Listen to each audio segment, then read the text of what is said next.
सीब्रुक एक ऐसा शहर था जिसके बारे में समुद्र फुसफुसाता रहता था।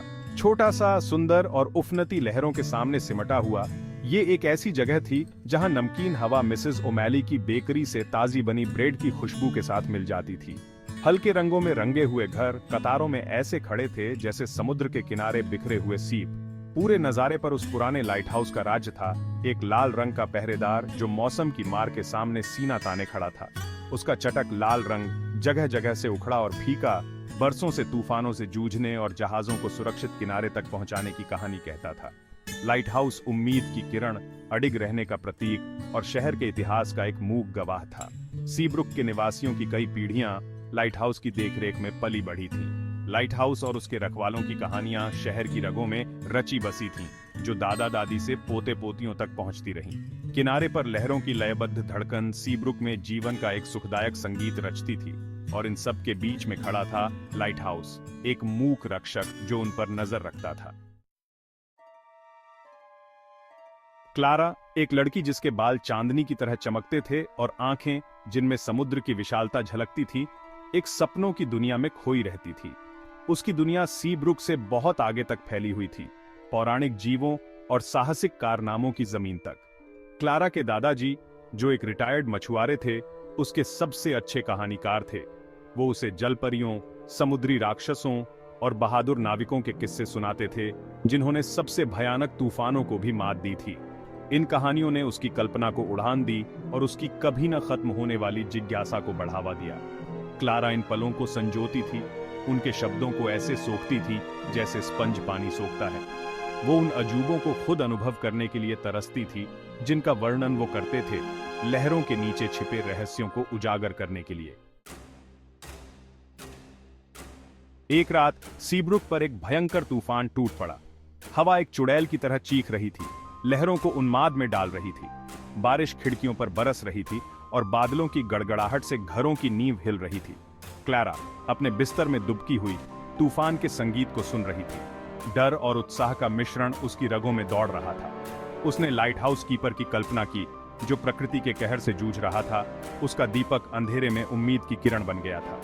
उसकी जिज्ञासा अब एक निर्विवाद तीव्रता के साथ जल रही थी। वो लाइट हाउस के आकर्षण का विरोध नहीं कर सकी। वो बिस्तर से उतर गई, उसका दिल जोरों से धड़क रहा था। डर और रोमांच का मिश्रण उसे आगे बढ़ा रहा था। खतरे के बावजूद क्लारा को खुद में एक अजीब सी शक्ति महसूस हो रही थी। वो घर से बाहर निकली, हवा और बारिश ने उसे तुरंत अपनी चपेट में ले लिया। तूफान में एक अकेला दीपक बना लाइट हाउस उसकी मंजिल बन गया। लाइट हाउस तक का रास्ता बहुत ही खतरनाक था। हवा उसे धक्का दे रही थी, ऐसा लग रहा था जैसे वो उसे उड़ाकर ले जाएगी। बारिश उसके चेहरे पर चुभ रही थी और गरज की गड़गड़ाहट के कारण कुछ और सुनना मुश्किल था। लेकिन क्लारा आगे बढ़ती रही।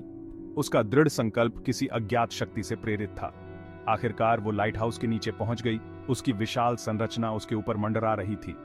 उसने लकड़ी का भारी दरवाजा धक्का देकर खोला। आवाज अंदर की खामोशी में गूंज उठी। अंदर उसने एक मंद रोशनी वाली घुमावदार सीढ़ी देखी, जो ऊपर की ओर जा रही थी। वो चढ़ने लगी। हर कदम उसे उस रोशनी के करीब ले जा रहा था जो ऊपर से बुला रही थी। सबसे ऊपर उसे एक छोटा सा गोलाकार कमरा मिला। एक अकेला लालटेन धीरे से चमक रहा था, जिसकी रोशनी दीवारों पर भयानक साए बना रही थी। और मेज पर लालटेन की हल्की रोशनी में एक धूल भरी चमड़े की जिल्द वाली डायरी रखी थी। क्लारा का दिल उम्मीद से धड़क उठा जब उसने धीरे से डायरी खोली। ईलाई की डायरी में समुद्र की लय के साथ जुड़े एक जीवन का वर्णन था। उन्होंने अपने बचपन के बारे में लिखा था, जो चट्टानी समुद्र तट की खोज में बीता, और लाइट हाउस कीपर बनने की उनकी अटूट इच्छा के बारे में भी। उनके शब्द शांत दिनों और तूफानी रातों की जीवंत तस्वीरें पेश करते थे।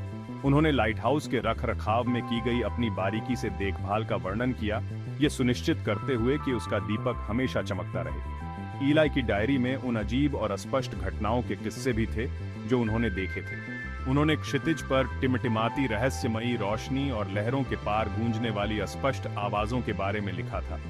जैसे जैसे क्लारा ईलाई की डायरी में उतरती गई, उसने लाइट हाउस के उस रखवाले से एक जुड़ाव महसूस किया जो अब इस दुनिया में नहीं था। उसने उनके समर्पण और साहस की प्रशंसा की, ये महसूस करते हुए कि लाइट हाउस कहानियों का खजाना था। क्लारा लाइट हाउस का असली मतलब समझ गई थी। उसका लाल रंग उम्मीद और अडिग रहने का प्रतीक था। जैसे ही क्लारा ईलाई की डायरी की आखिरी एंट्री पर पहुंची, कमरे में एक ठंडी हवा चली, जिससे लालटेन टिमटिमाने लगा। उसके सामने एक आकृति दिखाई देने लगी। उसका रूप धुंधला और पारदर्शी था। यह एक नाविक का भूतिया साया था। उसके चेहरे पर कृतज्ञता के भाव थे।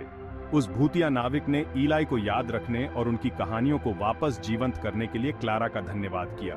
उसने बताया कि कैसे ईलाई की लगन ने उसे और उसके दल को एक निश्चित जहाज की तबाही से बचाया था।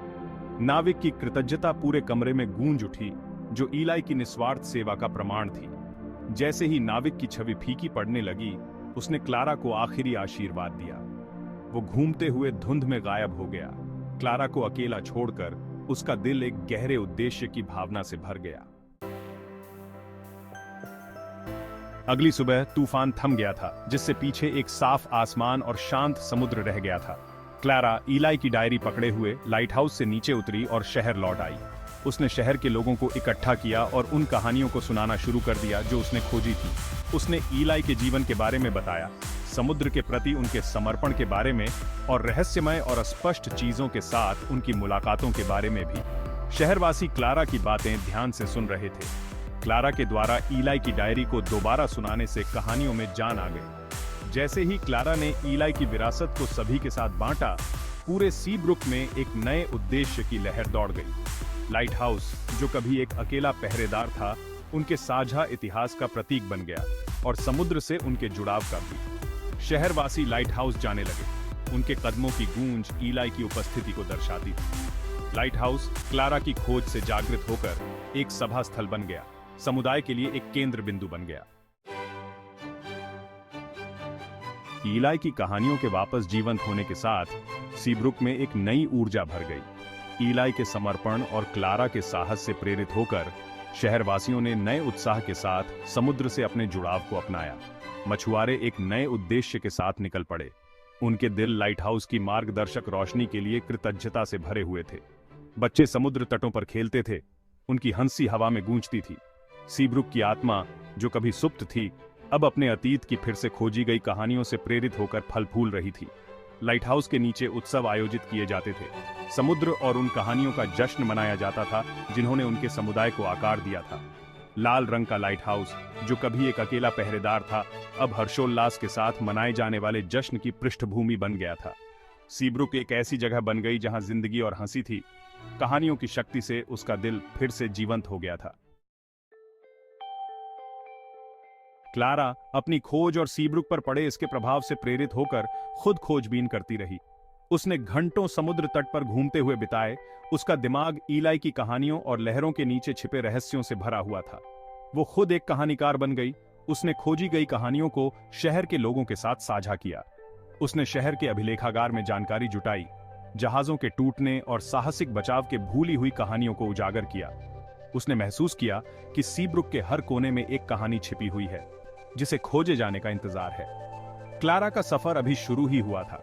समुद्र उसे अपनी गहराई का पता लगाने के लिए आमंत्रित कर रहा था, और इसलिए अपने चांदनी जैसे बालों और समुद्र की विशालता को दर्शाती आंखों के साथ क्लारा ने अपने कारनामों को जारी रखा। उसका दिल और कहानियों को खोजने और साझा करने के वादे से भरा हुआ था।